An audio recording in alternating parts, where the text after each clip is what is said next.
Houdini.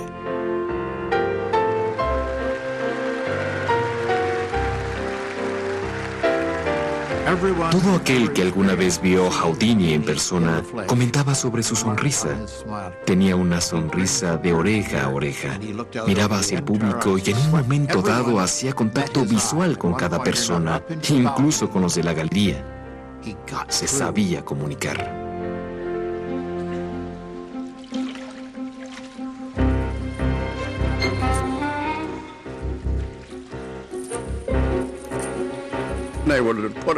Lo metían en una lata de leche llena de agua, con candados en la parte de afuera de la lata. Parecía que trataba de dificultarse las cosas lo más posible. Todos comprenden el miedo al agua, el miedo a estar enterrados. Tomaba las metáforas, que son nuestras pesadillas, y las convertía en algo de lo que podía escapar. Una forma en que lo hizo con la lata de leche fue diciendo: cuando meta mi cabeza bajo el agua, quiero que tomen aire y contengan la respiración todo lo que puedan.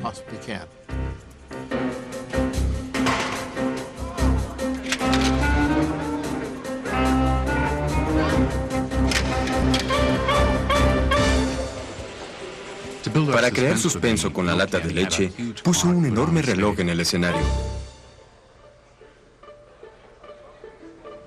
Pasaron 45 segundos, un minuto y medio, y la gente se dio cuenta que no podía contener la respiración ni 30 segundos, 2 minutos.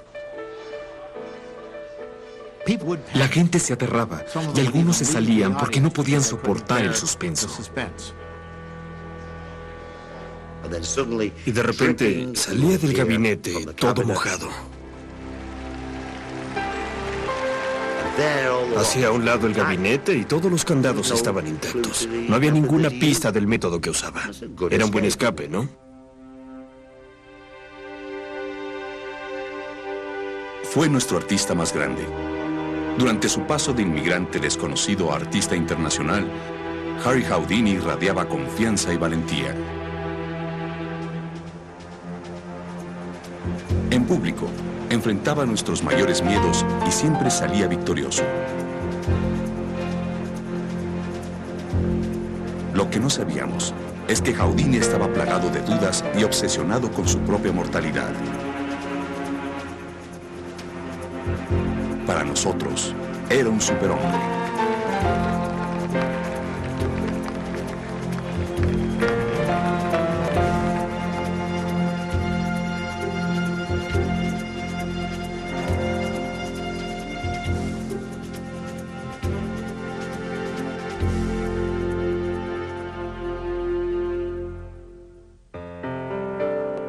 Harry Houdini no era su nombre verdadero. Se llamaba Erik Weiss y nació en Budapest en 1874. Cuando tenía 4 años, emigró junto con su madre y 4 hermanos al pequeño pueblo del Medio Oeste, Appleton, Wisconsin. Ahí se reunieron con su padre, que había venido a encabezar una pequeña congregación de inmigrantes judíos. El rabino Meyer Weiss era un hombre educado, inflexible y muy leal a su esposa, Cecilia. Harry hablaba de ella como una santa, como un ángel. Era una persona muy amorosa, muy protectora. Le dio a Harry una meta en su vida: complacer a Cecilia, su madre.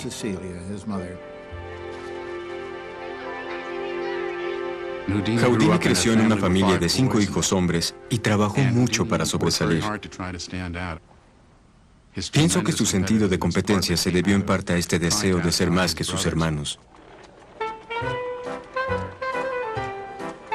Erik se destacó como el más ágil físicamente. Inspirado por los circos ambulantes, desempeñó papeles de contorsionista y trapecista para sus amigos bajo el nombre de El Príncipe del Aire.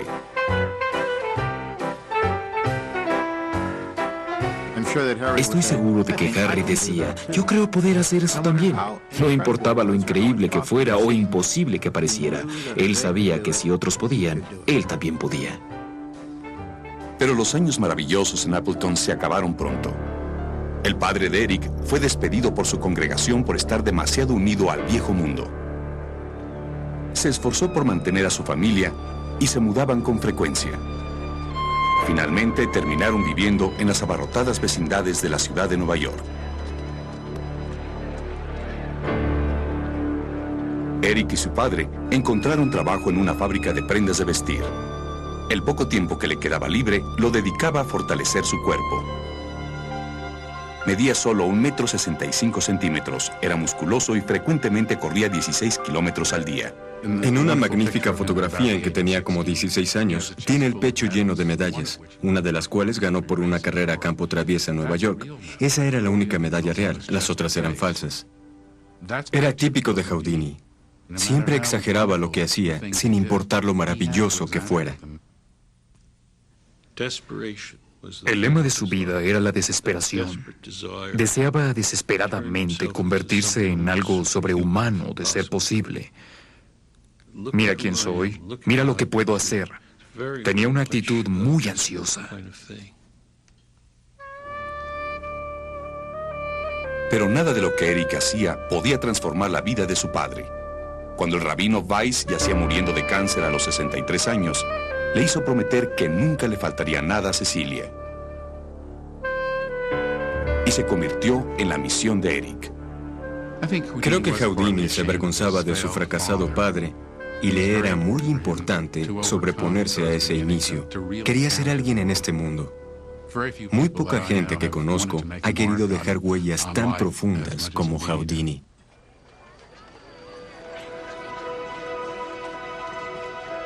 Fue en las calles de Nueva York en donde Eric pudo dejar su huella.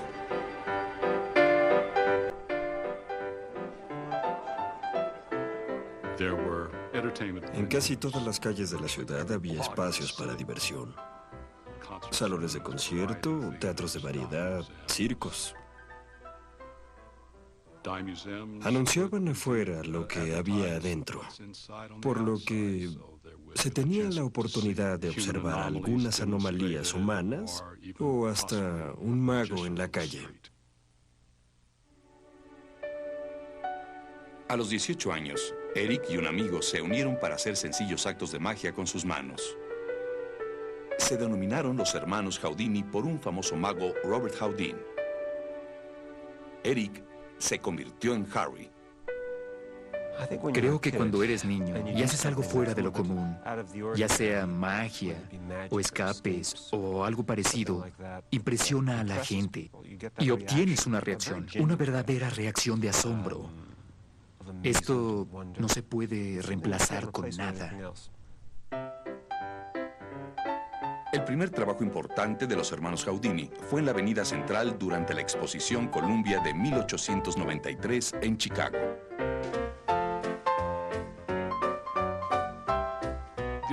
Los organizadores de la Feria Mundial pensaban que la feria, la exposición, sería el gran atractivo.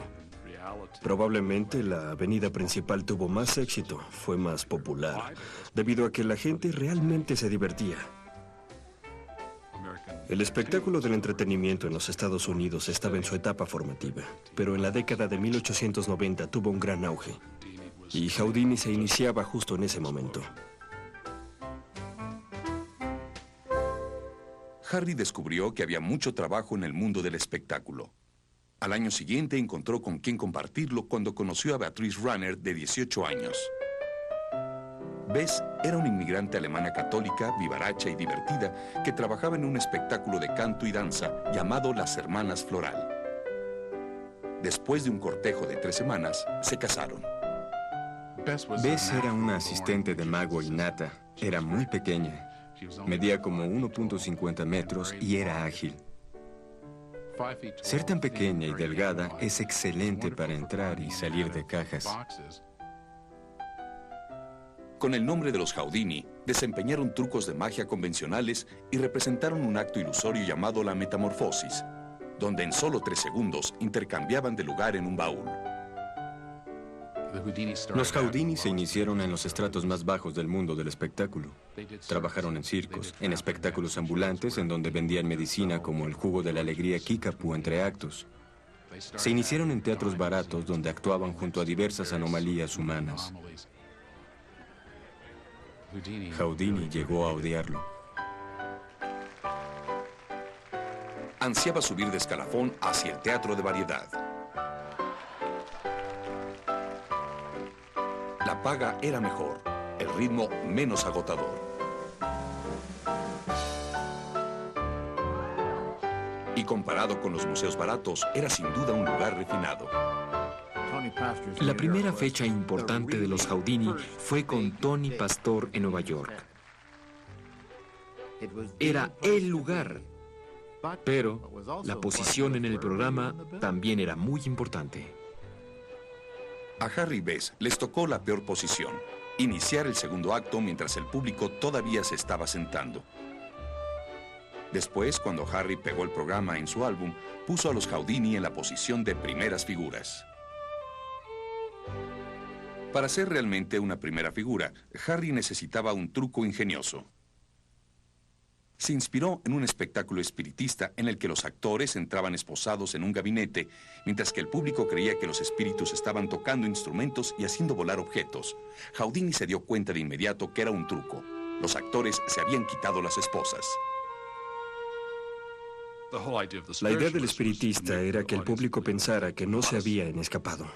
Y Houdini vio que era interesante el hecho mismo de escapar. La primera vez que usó esposas en el escenario, supo que estaba en el camino adecuado.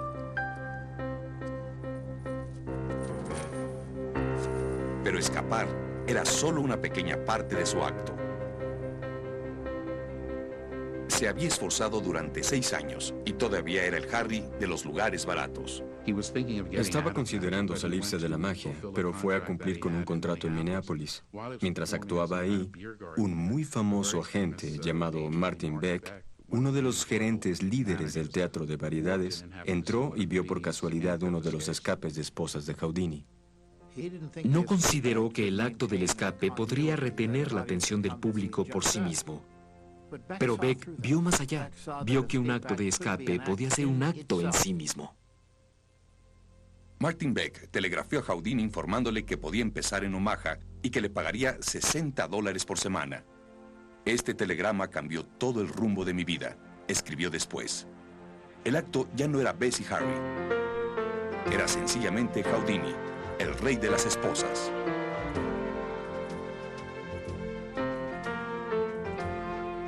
A los 14 meses de trabajar para Beck, estaba ganando $400 por semana y era famoso.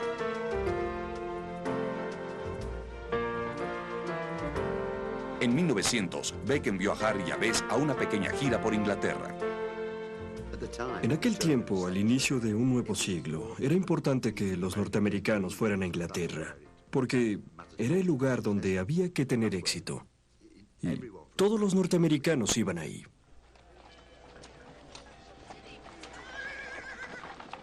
En Londres, Houdini asombró al público y se le declaró el actor de variedades más maravilloso que el mundo haya visto.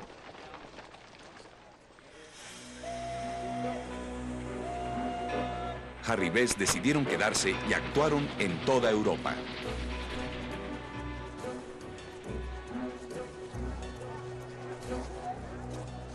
Creo que Houdini atraía a la clase trabajadora. Se sentían encadenados a su trabajo fatigoso, mal pagados y en malas condiciones. Y al ver a Houdini escapar en formas aparentemente imposibles, pensaban que tal vez había un rayo de esperanza de que pudieran hacer lo mismo. Houdini hacía publicidad a sus debuts yendo a la cárcel local en donde convencía a la policía de que lo encerraran y lo dejaran tratar de escapar. Se sabía cuando Houdini estaba en la ciudad. Montaban carteles con agarraderas y contrataba a unas 20 personas para pasearlos por las calles. Houdini escapó de la cárcel hoy a las 10:30. Y esto era una gran promoción. Los escapes de la cárcel eran dignos de atención porque los llevaba a cabo desnudo. En aquellos días eso era muy atrevido, pero también probaba que no entraba con herramientas especiales escondidas en su camisa, sus pantalones o sus zapatos. Aunque lo registraban asiduamente, Tenía formas de darles la vuelta. Había tantas formas en que por un truco de mano o algo similar podía estar en la celda con suficientes herramientas que, después de haber estudiado la cerradura, sabía cómo abrirla.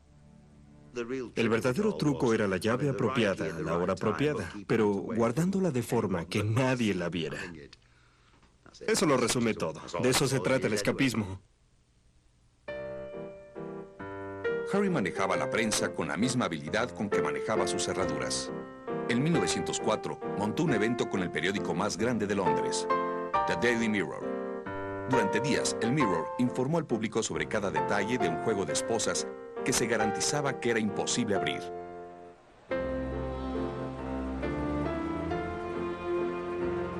Frente a 4.000 espectadores, Houdini pareció estar preocupado. No sé si saldré o no, dijo.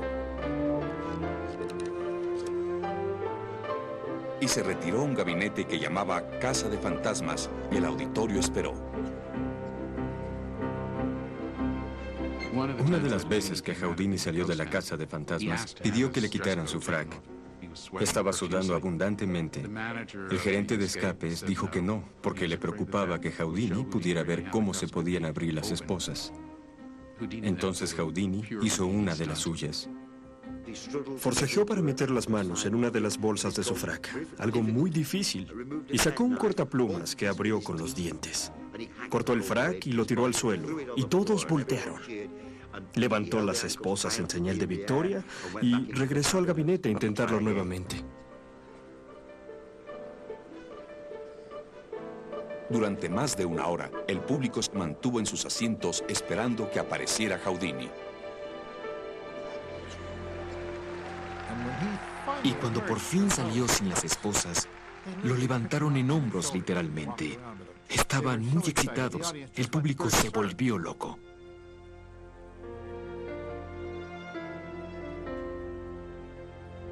Solo existe una forma en que lo pudo hacer. Logró hacer que un periódico colaborara con la farsa para hacerse publicidad, lo que es una proeza muy interesante. Es una mercadotecnia asombrosa. En las paredes solo está el nombre de Houdini, se jactaba Harry.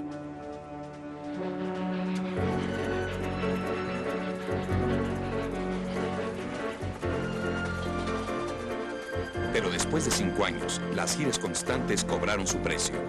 Harry se sentía culpable de dejar a su madre tanto tiempo y le escribió a un amigo. Bess quiere dejar de trabajar y descansar el tiempo suficiente para criar a una de esas cosas que llamamos niños. En 1905, los Houdini regresaron a casa. Harry era ahora una estrella internacional.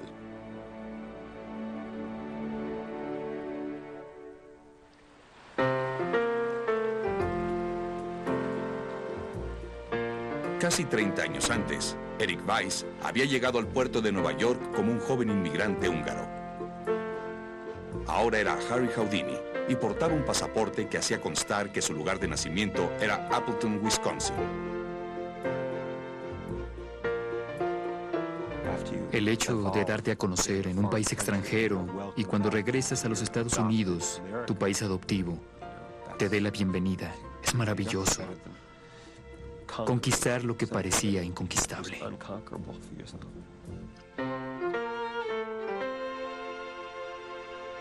Houdini ahora ganaba $2,000 a la semana. Se compró una elegante residencia en la parte que estaba de moda en Harlem y se llevó a vivir con él a su hermana, a uno de sus hermanos y desde luego a su madre. De hecho, Houdini estaba casado con 2 mujeres.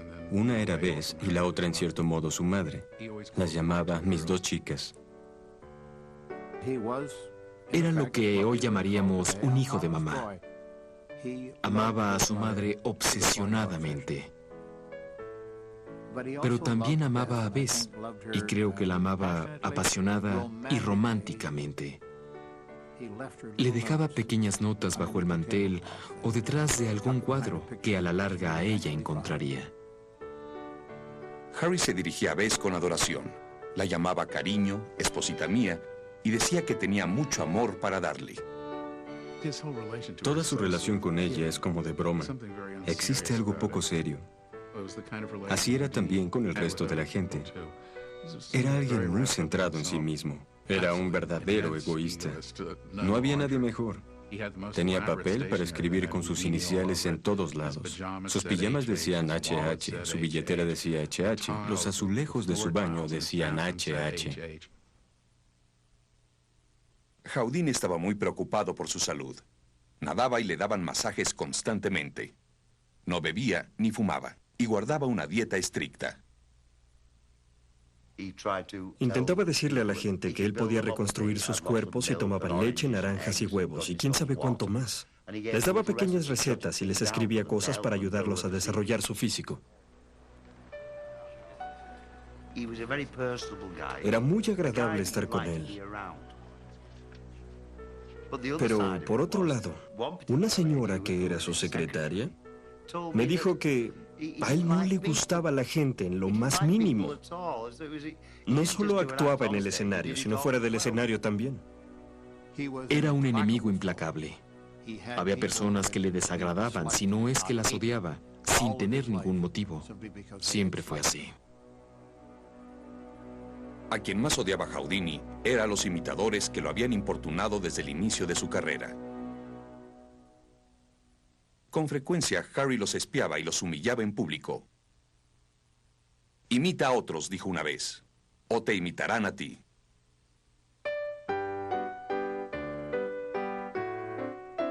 En 1908, dejó los escapes de esposas y empezó desempeñando otro acto, el reto abierto. Ofreció $1000 a quien tuviera un dispositivo que lo pudiera retener. Era un artilugio maravilloso. Le atrajo la buena voluntad local. Podría ir a Milwaukee y ya sea una firma empacadora o algún fabricante de pianos le decía, te encerraremos en nuestro piano y lo clavaremos y tú tratas de salir. Era una gran publicidad para ellos y para Houdini.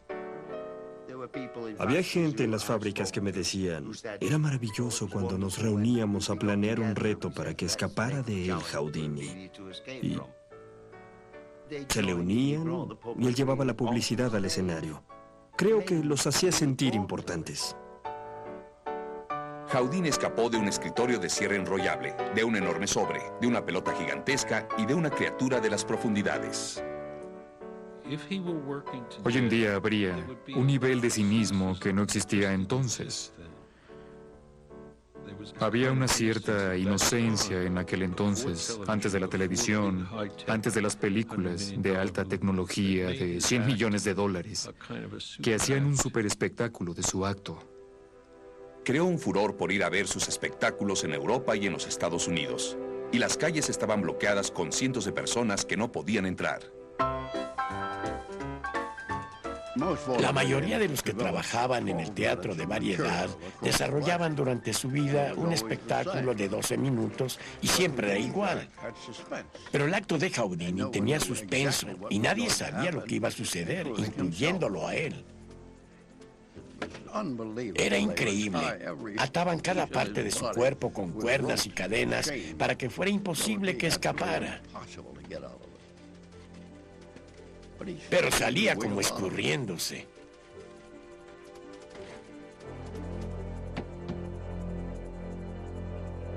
Exponía cada reto frente al teatro antes del espectáculo para atraer al público. Era una estrategia que Harry había aprendido en el circo. También le daba oportunidad de planear su escape. Pero no importaba cuánto se preparara, siempre existía el riesgo. Houdini se rompió, lesionó y dislocó casi todo. Una de sus peores lesiones fue cuando estaba actuando en Pittsburgh y lo habían atado con cuerdas. Unos estibadores habían subido al escenario y lo habían atado fuertemente. Jalaron con tanta fuerza que desgarraron su riñón. Estuvo orinando sangre durante una semana.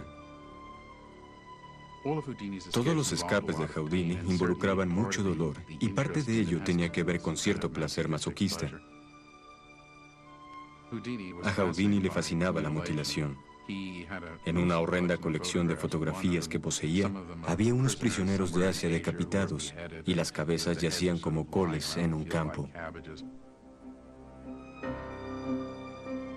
A Harry le fascinaba la locura y visitaba hospitales para enfermos mentales. Un día, se impresionó al ver a un paciente luchando por quitarse su camisa de fuerza.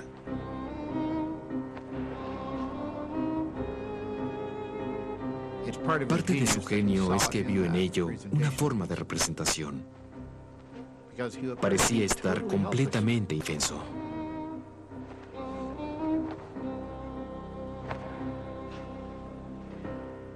Pero la mayor obsesión de Houdini era la muerte. Después de que se incendió una escuela, fue a ver los restos quemados de las jóvenes víctimas. Toda su vida estuvo fascinado por la muerte. Existen muchas fotografías de él visitando tumbas, generalmente las de otros magos. Él mismo tentó a la muerte toda su vida. Cuando Harry introdujo el escape de la lata de leche, jugaba con los miedos más profundos de su público. Me fascinaba ver qué tan lejos podía ir este hombre y ver cómo escapaba, porque en verdad ponía en peligro su vida muchas veces. Houdini estuvo a punto de morir cuando fue retado por la cervecería Tetley en Inglaterra para que escapara de una lata de leche llena de cerveza. Había un pequeño espacio de aire en la parte alta de la lata. La tapa tenía un pequeño domo. Cuando Houdini, que había hecho este truco muchas veces, entraba a la lata y subía a la parte de arriba, buscaba ese pequeño espacio que literalmente le salvó la vida muchas veces. Pero esta vez estaba lleno de dióxido de carbono de la cerveza. En cuanto tomó el primer trago de aire, vio que no era aire, era veneno.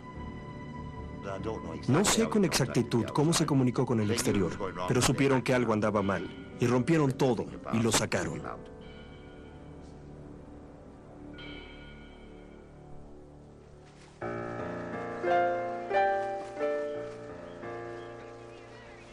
Hay una historia de cuando era joven y estaba nadando en un río. Tenía 7 años y casi se ahoga. Esa anécdota me fascina porque muchos de los trucos de Houdini son escapes bajo el agua. Tal vez esa experiencia lo asustó tanto que se pasó gran parte de su vida tratando de ver si lo podía superar y sobrevivir.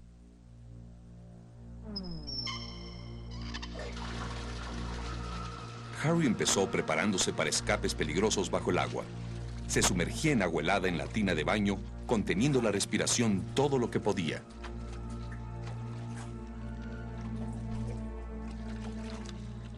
Bess le tomaba el tiempo y él se quedaba bajo el agua hasta 3 minutos.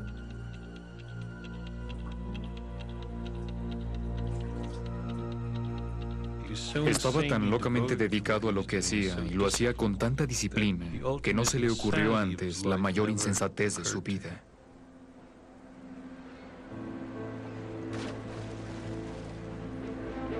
A los 33 años, Houdini empezó a hacer escapes peligrosos bajo el agua al aire libre para promover sus espectáculos de vanidades en todo el país. En Nueva York, creó uno de los espectáculos más grandes que la ciudad hubiera visto cuando le pusieron esposas, lo encerraron en una caja de empaques y lo introdujeron en el East River. Las multitudes eran inmensas, hasta de 100,000 personas. No se podía uno acercar al río. La gente estaba parada frente al barandal. La policía pensó que lo iban a tirar. De hecho, en algunas partes lo hicieron. Estaba representando una vez tras otra el mismo impulso que hizo venir a gente de otros países, escapar de la jerarquía social, de la pobreza, de la injusticia. Ese tipo de autoafirmación atraía a la gente. Pienso que en su mente, Houdini siempre estaba actuando para su madre. Ella era su público. Lo que siempre me sorprendió es que la hacía asistir cuando representaba alguno de sus trucos más peligrosos, como saltar de un puente con las manos esposadas. Y al final de su representación escribía en su diario, "Mi mamá me vio saltar". Es como si nunca pudiera crecer. El adolescente o la criatura anhelante que nunca llegaba a recibir el reconocimiento que sentía merecer.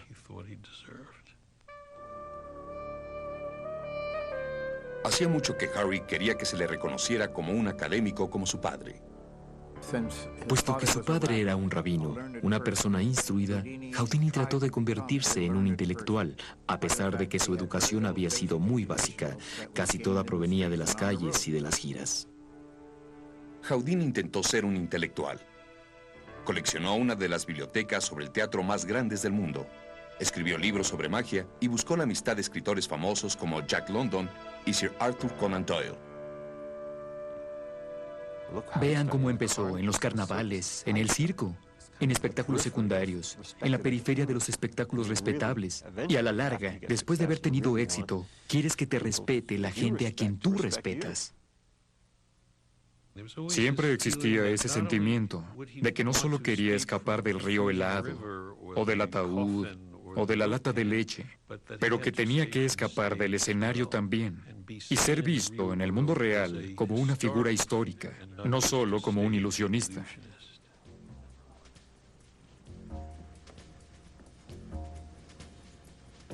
En 1910, Harry compró un aeroplano y lo llevó a Australia, en donde hizo un atrevido vuelo de 3 minutos. Era un hombre que no tenía que preocuparse de que lo olvidaran, pero nunca se sintió seguro. Aunque la historia se olvide de Houdini, el rey de las esposas, dijo, anotará mi nombre como el primer hombre que voló aquí. ¿Quién se acuerda hoy de que Harry Houdini fue el primero en volar un aeroplano en Australia? Muy pocos.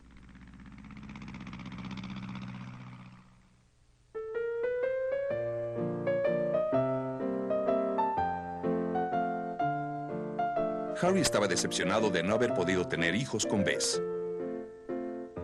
Sin una familia propia, Bess enfocó sus instintos maternales en Harry. Su esposa siempre le decía que se pusiera una camisa limpia y en ocasiones tomaba un cepillo y le tallaba los nudillos. Nunca cuidó mucho su apariencia personal. Era desaliñado. Parecía que no se había cambiado en semanas.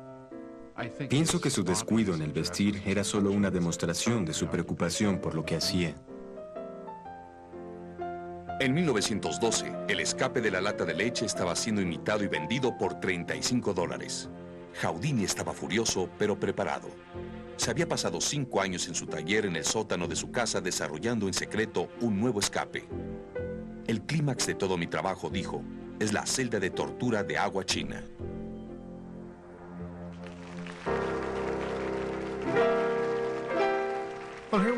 Este era un acuario del tamaño de un hombre, lleno de agua.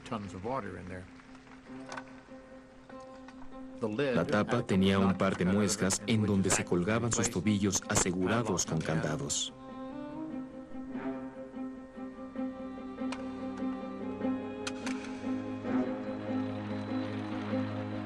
Lo levantaban de cabeza colgándolo de la tapa.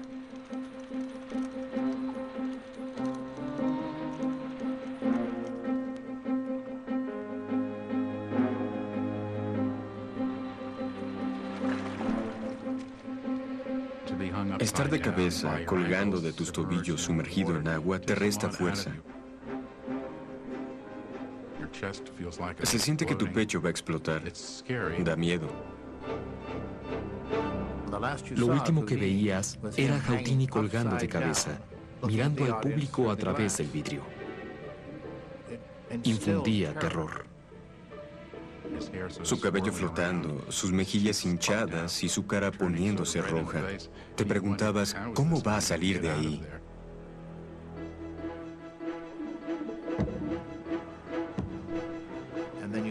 Entonces veías cómo caía la cortina y la tensión era insoportable. Había entre el público 1 o 2 representantes para asegurarse de que nadie se acercara por detrás para dejarlo salir. Durante un par de minutos permanecía así, mientras tocaban Dormido en lo profundo.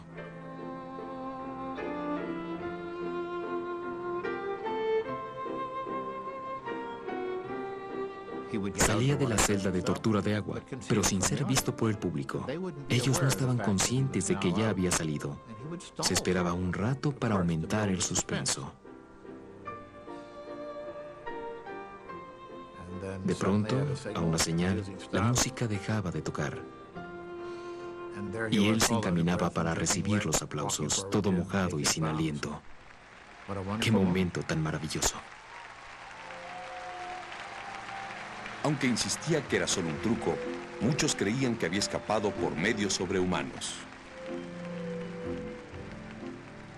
Una vez que conoces el secreto, desaparece el encanto. Lo mejor no es realmente el secreto, es la presentación.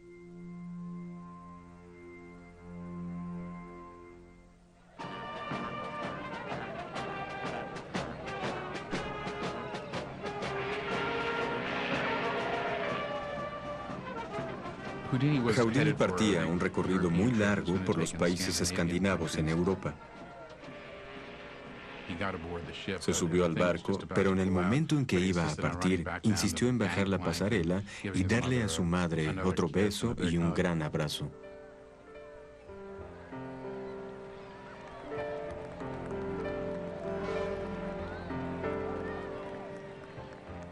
Hay una fotografía muy conmovedora del momento en que Houdini vio a su madre por última vez. Tal vez tomó la fotografía de la popa del barco cuando salía de la bahía de Nueva York hacia Europa.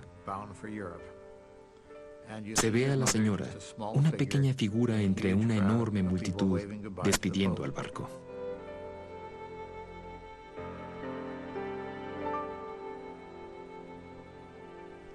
El peor día de su vida fue sin duda el día que murió su madre. Se dice que recibió la noticia cuando estaba actuando en Copenhague y parece que se desmayó. Me siento como un niño a quien su madre ha llevado a la estación de ferrocarril, escribió. El tren llega, la madre logra subir a bordo y ante mis ojos el tren se aleja con mi madre a bordo.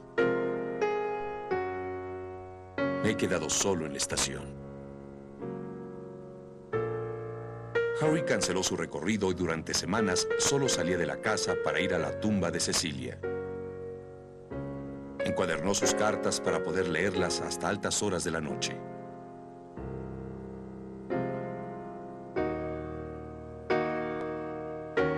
Le comentó a su hermano que ya no tenía ambiciones. Y sin embargo, todavía sentía el impulso de representar. Cuando se es apasionado, no se tiene paz interior. Debes seguir adelante. Ser verdaderamente apasionado, como un tiburón en el agua. Houdini tenía un deseo apasionado de continuar. En un frío día de invierno, en la ciudad de Nueva York, Houdini, que tenía más de 40 años, representó su truco publicitario más exigente físicamente. Se colgaba sobre Times Square y se salía de una camisa de fuerza.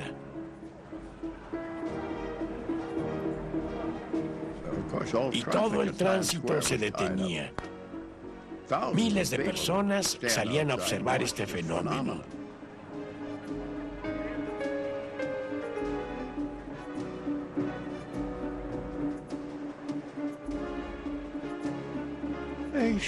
Me dio la impresión de ser un solo músculo con un centro controlado en algún lado.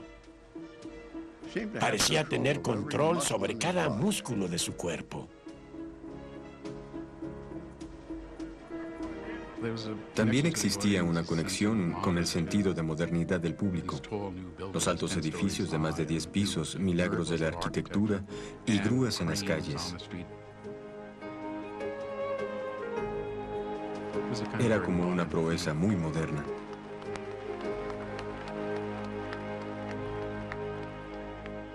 En 1918, Houdini era un ícono cultural.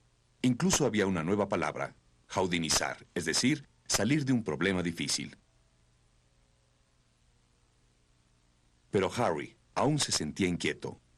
Tuvo una aventura con la viuda de Jack London, Charmian.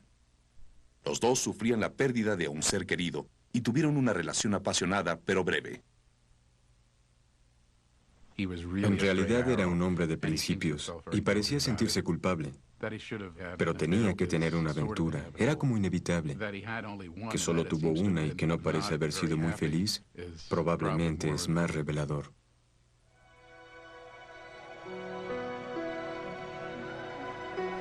En las principales ciudades del país, Houdini representaba su escape de cabeza y camisa de fuerza, su truco publicitario más popular. También fue el último que creó. Harry estaba físicamente exhausto. De ahora en adelante, tengo la intención de trabajar solamente con mi cerebro, escribió en su diario.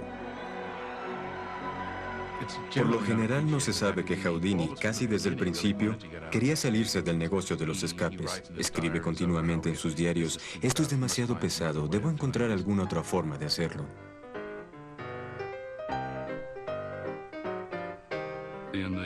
En los 20s, las películas ganaban terreno y eran una amenaza para el teatro de variedad.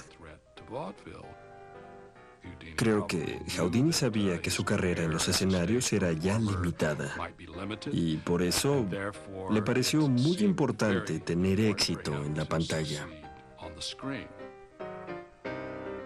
En 1918, el primer intento de Houdini para trabajar en películas fue una serie de 15 partes llamada Maestro del Misterio.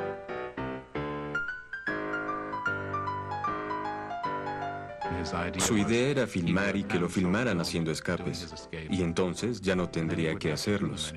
Lo podrían ver en películas. Durante un tiempo, la vida en Hollywood fue buena. Harry y Bess disfrutaron su estancia en un solo lugar después de tantos años de gira. En la tarde de su 15º aniversario de boda, Houdini le dejó una nota. Hemos padecido hambre y sido estrellas juntos. Te amo y sé que me amas. Tuyo hasta el fin del mundo y por siempre. Eric. Pero en el negocio de las películas, Harry había encontrado su igual. Era un actor terrible. Tenía como 3 expresiones. Podía fruncir el ceño, parecer de palo e inquisitivo. Eso era todo. Se veía tan ridículo, parecía una comedia. Pero no quería que fueran comedias, quería que lo tomaran en serio. Fue un gran fracaso en el cine. Harry y Bess se retiraron a su casa en Nueva York. Se enterró en lo que llamaba su biblioteca de teatro mundialmente famosa.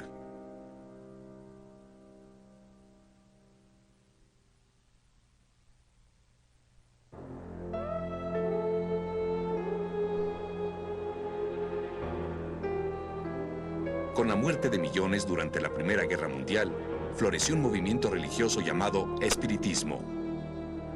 Uno de los más grandes discípulos era el amigo de Houdini, Sir Arthur Conan Doyle, el creador de Sherlock Holmes. Doyle había perdido un hijo en la Primera Guerra Mundial y varios médiums le habían traído al hijo de vuelta para besarlo en la frente y platicar con él. Oh, querido, gracias a Dios. La esposa de Conan Doyle le ofreció a Houdini llevar a cabo una sesión espiritista para que recibiera un mensaje de su madre. Quiero hablar con mi niño, mi entrañable y Harry no querido estaba hijo. muy convencido, pero aceptó. El mensaje estaba en inglés y Houdini dijo que su madre casi no hablaba inglés. Hablaba una mezcla de húngaro, alemán e yiddish.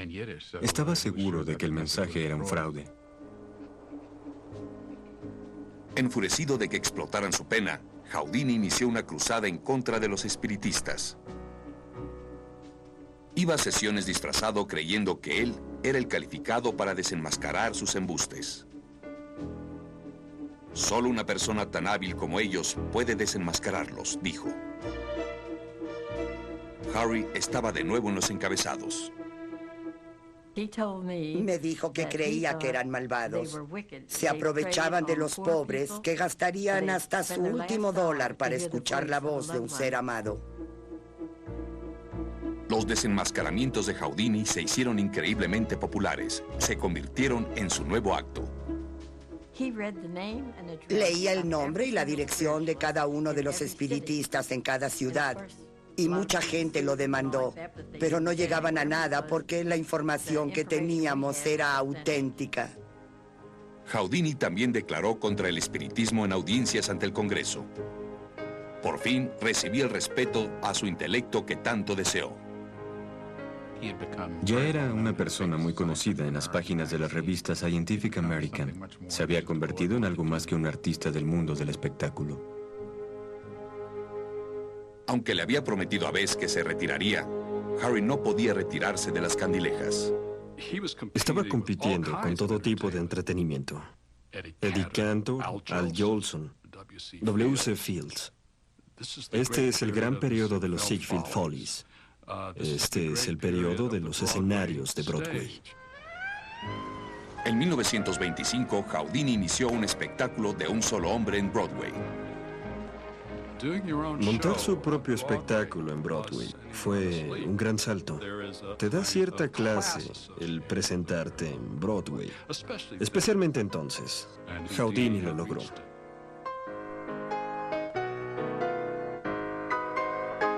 El espectáculo de Houdini presentaba trucos de magia, escapes y desenmascaramiento de espiritistas. Solicitaba voluntarios del público para que participaran en sesiones simuladas. Era extraño. La forma en que se representaba era tan real. Después de la sesión mostraba al público paso por paso cómo se hacía.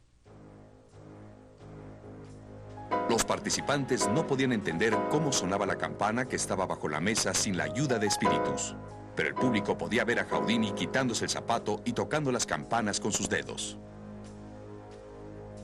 Solíamos ir detrás del escenario después de su representación y sentarnos en su vestidor. Llegué a conocerlo bastante bien y estaba fascinado con él. Podía hinchar su estómago y encogerlo y aguantar golpes. Decía, pégame lo más fuerte que puedas. Yo le contestaba que no quería, pero él decía, hazlo. Me hubiera lastimado la mano antes que hacerle daño. Pero Houdini ya no sería invulnerable por mucho tiempo. Se fracturó su tobillo representando el escape de la celda de tortura bajo agua en Albany. De ahí fue a Montreal y antes de su espectáculo esa noche, dio una conferencia en la Universidad McGill. El Departamento de Psicología lo invitó a dar una plática sobre la psicología de las sesiones de mediums, justo lo que le gustaba a Houdini. Algunos estudiantes fueron a verlo después de una de sus conferencias. Uno de ellos le iba a hacer un bosquejo. Mientras le hacían el bosquejo, Harry estaba acostado en su vestidor, leyendo su correspondencia. Estaba agotado y con mucho dolor. El estudiante dijo que Houdini parecía necesitar unas largas vacaciones tranquilas. Entonces entró otro estudiante. El estudiante le preguntó si podía soportar un golpe en el estómago. Houdini asintió con la cabeza. Mientras dejaba las cartas a un lado para levantarse, el estudiante lo golpeó en el estómago.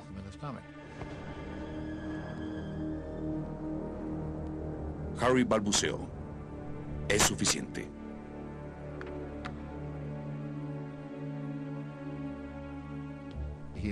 Esa noche se presentó en el teatro y al día siguiente tomó el tren a Detroit. En el trayecto se le presentó una fiebre muy alta. Cuando el tren llegó a Detroit, había un doctor esperándolo, quien le urgió a no hacer su espectáculo. Por supuesto que sí lo hizo. Cuando terminó, se desplomó y lo llevaron a un hospital. Operaron a Houdini, pero su apéndice se había reventado y la infección se había esparcido. Es probable que hubiera tenido apendicitis durante varios días antes del golpe. Lo auxiliaron, pero sabían que estaba desahuciado. Después de 52 años de romperse los huesos y de sobresalir sobre los demás e insistir en estar en la cumbre, le dijo a su hermano probablemente sus últimas palabras: ya no puedo luchar. Houdini murió en Detroit el 31 de octubre de 1926. Lo colocaron en un ataúd de bronce que había mandado hacer para un truco llamado enterrado en vida. De acuerdo con sus instrucciones, una bolsa negra conteniendo las cartas de su madre fue colocada debajo de su cabeza como una almohada. Bess se desplomó. El mundo nunca sabrá lo que he perdido, gimió.